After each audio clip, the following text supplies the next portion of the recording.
ವೃಶ್ಚಿಕ ರಾಶಿಯವರಿಗೆ ನೋಡಿ, ನಿಮ್ಮ ರಾಶಿಯಿಂದ ಗುರು ಅಷ್ಟಮಕ್ಕೆ ಹೋಗ್ತಾ ಇದ್ದಾನೆ. ಅಷ್ಟಮದ ಗುರುವಿಗೆ ದೀನೋ ಜೀವತಿ ಸೇವಯ ಕಲುಷಭಾಕ್ ದೀರ್ಘಾಯು ಅಂತ ಒಂದು ಮಾತನ್ನು ಹೇಳುತ್ತೆ. ಎಷ್ಟು ದಿವಸ ಗುರುಬಲ ಇತ್ತು ನಿಮಗೆ, ಗುರುಬಲ ಹೋಗ್ತಾ ಇದೆ. ದೀನನಾಗಿರಬೇಕಾದಂಥ ಪರಿಸ್ಥಿತಿ ಬಂದುಬಿಡುತ್ತೆ.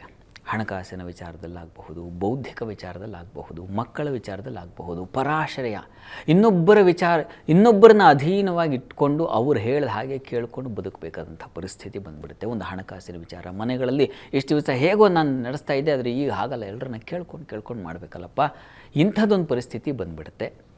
ಬುದ್ಧಿ ಮಂಕಾಗ್ತಕ್ಕಂಥ ಸಾಧ್ಯತೆ. ಬುದ್ಧಿ ಅಧಿಪತಿ ಅಷ್ಟಮಕ್ಕೆ ಹೋದಾಗ ಸಹಜವಾಗಿ ನಿಮ್ಮ ಆಲೋಚನೆಗಳು ನಿಮಗೆ ಸಾಥ್ ಕೊಡೋದಿಲ್ಲ. ಆ ರೀತಿಯ ಒಂದು ತೊಡಕನ್ನು ಸೂಚಿಸ್ತಾ ಇದೆ. ಮತ್ತು ಪರಸೇವೆ, ಇನ್ನೊಬ್ಬರ ಸೇವೆ ಮಾಡಿಕೊಂಡು, ಇನ್ನೊಬ್ಬರ ಕೆಲಸ ಮಾಡಿಕೊಂಡು, ಇನ್ನೊಬ್ಬರಿಗಾಗಿಯೇ ದುಡಿಯೋದಾಯ್ತಲ್ಲಪ್ಪ ಅಂತಕ್ಕಂಥ ಸಾಧ್ಯತೆ. ಮತ್ತು ಸ್ವಲ್ಪ ಶುಗರು, ಬಿ ಪಿ ಇಂಥ ಒಂದು ತೊಂದರೆಗಳು ಏರ್ಪಾಡಾಗ್ತದೆ. ಯಾಕಂದರೆ ಅಷ್ಟಮಕ್ಕೆ ಹೋದರೆ ಗುರು ಇಂಥ ಸಿಹಿ ತೊಂದರೆ, ಅದರಿಂದಾಗಿ ತೊಂದರೆ ಶುಗರೇ, ಇಂಥದ್ದೊಂದು ಕಾಯಿಲೆಗೆ ಕಾರಣವಾಗುತ್ತೆ. ಗುಹ್ಯ ಸ್ಥಾನಗಳಲ್ಲಿ ತೊಂದರೆಗಳು ಏರ್ಪಾಡಾಗ್ತಕ್ಕಂಥ ಲಕ್ಷಣ ಇದೆ. ಆರೋಗ್ಯ ವಿಚಾರದಲ್ಲಿ ತುಂಬ ಎಚ್ಚರವಾಗಿರಬೇಕು.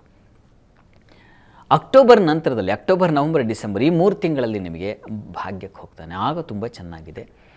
ಅರ್ಥಸುತವಾನ್ ಸ್ಯಾಧರ್ಮ ಕಾರ್ಯೋತ್ಸುಕ ಅಂತೀವಲ್ಲ, ಈಗ ತುಲಾ ಗಮನಿಸ್ಕೊಂಡ್ವಲ್ಲ, ಆ ರೀತಿಯಲ್ಲಿ ತುಂಬ ಉತ್ಕೃಷ್ಟವಾದ ಫಲಗಳನ್ನು ಆ 3 ತಿಂಗಳಲ್ಲಿ ನಿಮಗೆ ಮನೆಯಲ್ಲಿ ಮಂಗಳ ಕಾರ್ಯಗಳಾಗ್ತಕ್ಕಂಥದ್ದು, ಶುಭ ಚಿಂತನೆ ಆಗ್ತಕ್ಕಂಥದ್ದು, ಒಳ್ಳೆಯ ಅಂದರೆ ಯಾವುದನ್ನು ನಾವು ಮನಸ್ಸಿಗೆ ಆನಂದ ಅಂತೀವೋ ಅಂಥ ಒಂದು ಸಂದರ್ಭಗಳು ಏರ್ಪಾಡಾಗ್ತಕ್ಕಂಥದ್ದು, ಇಂಥದ್ದನ್ನೆಲ್ಲ ಕಾಣ್ತೀರಾ.